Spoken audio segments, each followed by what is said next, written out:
All right, so now just to summarize some new synthesis strategies that we've learned from this chapter. Remember, a big thing at the end of chapter 9 was that we had this ability not only to convert from, you know, starting with an alkene, we could convert both to an alkane, but also to an alkyne. And then we had some methods of going from an alkyne to an alkene. And so these sort of circular paths became very important for when we were when we were doing our multi-step synthesis. We kind of have a similar thing that we learned about in this chapter here, which is the ability to go from a primary alcohol to an alkene, or I'm sorry, to an aldehyde, right? And so we could do that using our weak oxidizer. So whether it be the PCC, the SWERN, or the DMS. And then we can go from our aldehyde back to an alcohol by using one of our reduction methods, right? So this would be oxidation. This would be reduction. We could have also used the sodium borohydride, but again, we have this way of sort of like going back and forth, which is really important. And then of course, from here, we can do some sort of a substitution or even an elimination. If we got this aldehyde, we could do the Grignard, and we could even further oxidize, or we could further oxidize to a carboxylic acid. Right, so these are also just different jumping points that we can do different things with. Similarly, for a secondary alcohol, here we could have used our strong or weak oxidizer because we're always going to get a ketone. And then sodium borohydride or lithium borohydride again would reduce back to an alcohol. So again, we have this like oxidation or reduction cycle that we can do. Right, and just like before, over here we have substitution and elimination reactions that we can do. From here we have Grignard that we can use, and that again is really important or really powerful because it can grow our carbon chain. You can't notice that you can't do any further oxidation here because it's already a ketone.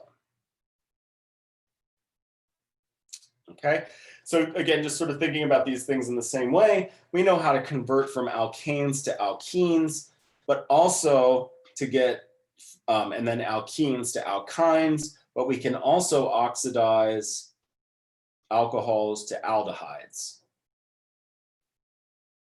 or ketones, and vice versa, right?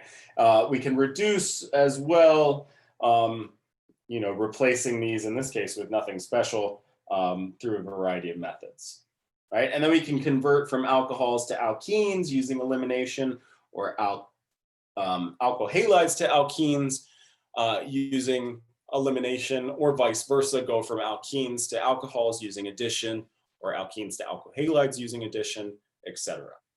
Okay, so now we have this other dimension to our synthesis tool chest here.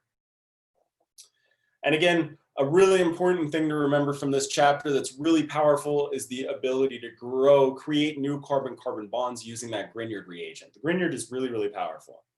Remember, if you start with either a ketone or an aldehyde, you're going to have one addition, whereas if you started from an ester, you would get an addition of two.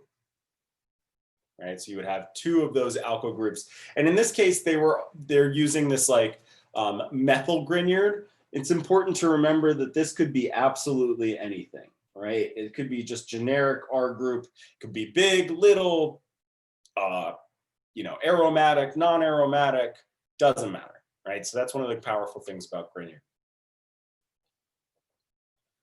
And then lastly, we can actually even go from an aldehyde to a ketone, but we got to do it in 2 steps. Okay, so first step would be using a Grignard to go from an aldehyde to now a secondary alcohol, right? So you've created a new carbon-carbon double bond and attached this.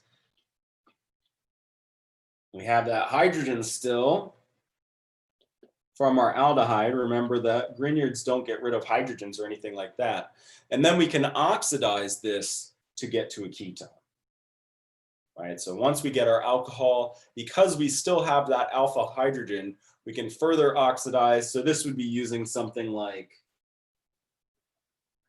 chromic acid. Actually, it's a secondary alcohol, so you could use any of those 5 oxidation techniques we learned.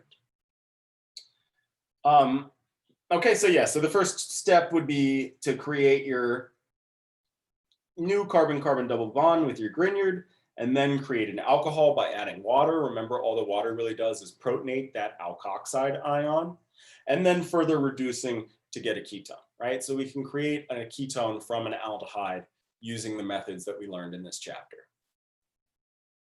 And not only will the discussion for this synthesis strategies lecture will focus on creating one of those nice reaction diagrams, but also our challenge problem for this week will be some multi-step synthesis, just to get you guys to practice that. I know that multi-step synthesis is the bane of many organic chemistry students' existence, in part because it really requires a good mastery of all the different reactions that we've learned. So my goal is to just get you to practice, practice, practice, practice, practice, to the point where not only, for 2 reasons. One, so you get better at the actual multi-step synthesis part, but also just to help you drill these different reactions in your head.